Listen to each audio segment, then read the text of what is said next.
Hi and welcome to GRVOTV, G's Reviews, Views and Opinions. I've got a new helicopter. I bet you can't guess what it is yet. Here it is. There's some things you buy and you think, oh, that's nice. And there's other things you buy and you think, oh, that's really nice. And I've been looking at some bigger helis, the 550s. There's a couple of guys over our flying field who've got 550 Dominators and 700s and things like that. And I'm like, yeah, great big batteries. And I just didn't want anything that big, but I want something that flies big. So I plumbed for this. Good value. It cost me £350. I think it was £3 plus a little bit of delivery. It might have been £360 including delivery.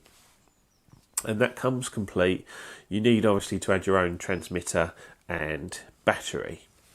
Other than that, it's got the Spectrum AR7200 Beast X flybarless controller. Obviously it's a flybarless head.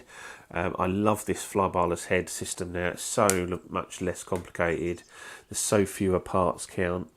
Got a really lovely carbon side frames. It's a belt driven tail. Decent sized motor in there. I don't know what size it is. That means nothing to me anyway. I'm just going to take the hood off here. Just get rid of that. Lovely, actually. Normally that's the first thing you change, isn't it? But that's not one that I would change. I really like that. Really visible. Fiberglass. Really nice canopy. Battery mount is aluminium. Really nice piece of kit.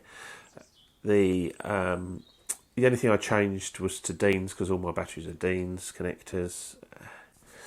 The servos are a Spectrum little digital H3050 cyclics, and on the tail a H3060 tail servo. Lovely little metal geared servos.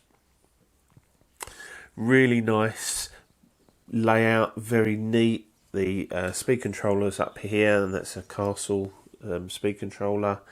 The motor incorporates nicely. Just got a big empty space in the bottom here. It's lovely and lightweight, this heli, even with the battery in. It's certainly not a heavy heli, but it feels substantial. It doesn't feel flimsy. All metal head. The main shaft is on 3 metal brackets here.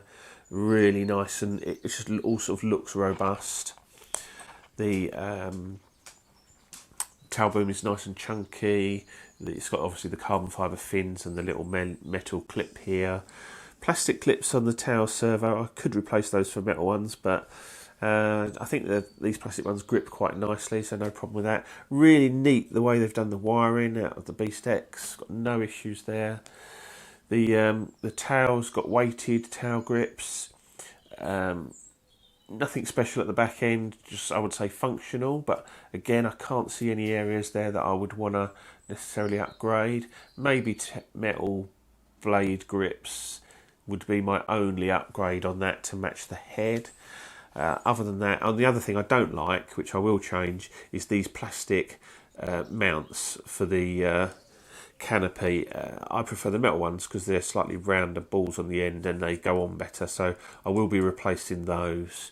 Other than that, everything else is really nice. Runs on a 6-cell battery, and I've got a 6-cell 1.3. Now the ones they recommend, which is the E-Flight ones, which I don't like E-Flight batteries, are £42 each. I got these Nanotechs, which are 35 to 70C off of Hobby King for, I think there was about £14 each.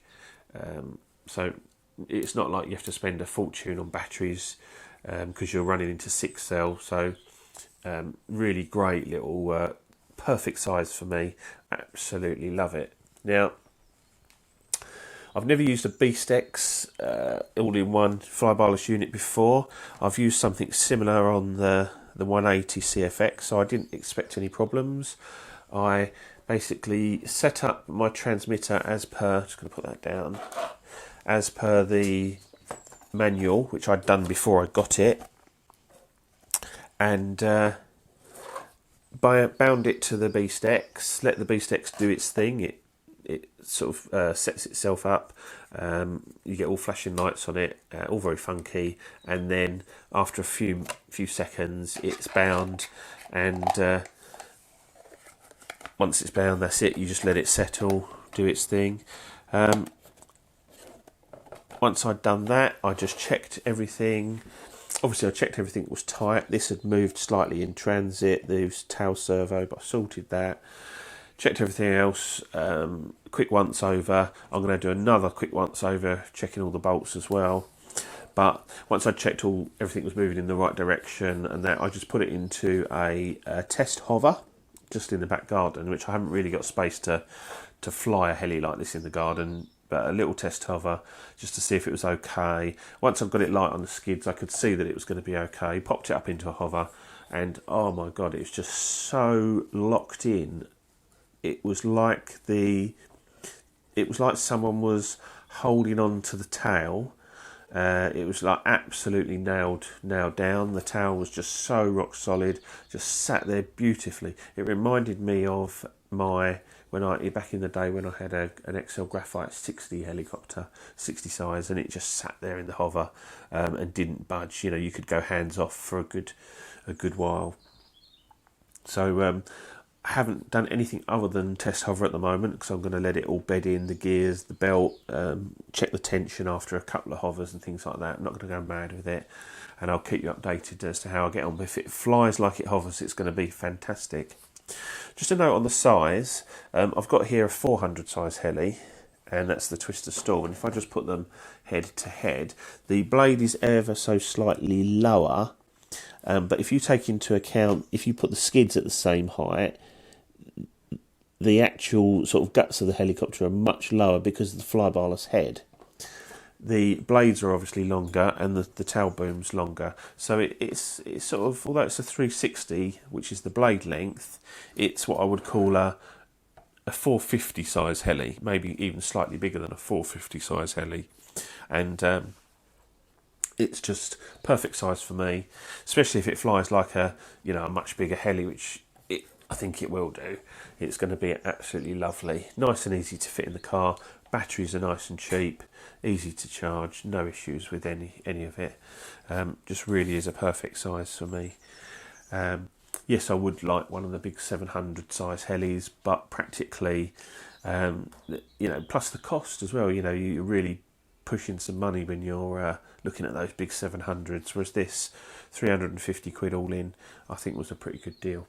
Especially as soon as you get the AR 7200 Beast X in there as well. So there you go, that's just my initial thoughts on the Blade 360 CFX. Really excited about this one, but I'm going to take it nice and steady, and I'll just keep you updated on how I'm getting on with it. Anyway, this is GRVOTV, G's Reviews, Views and Opinions. I'll see you soon.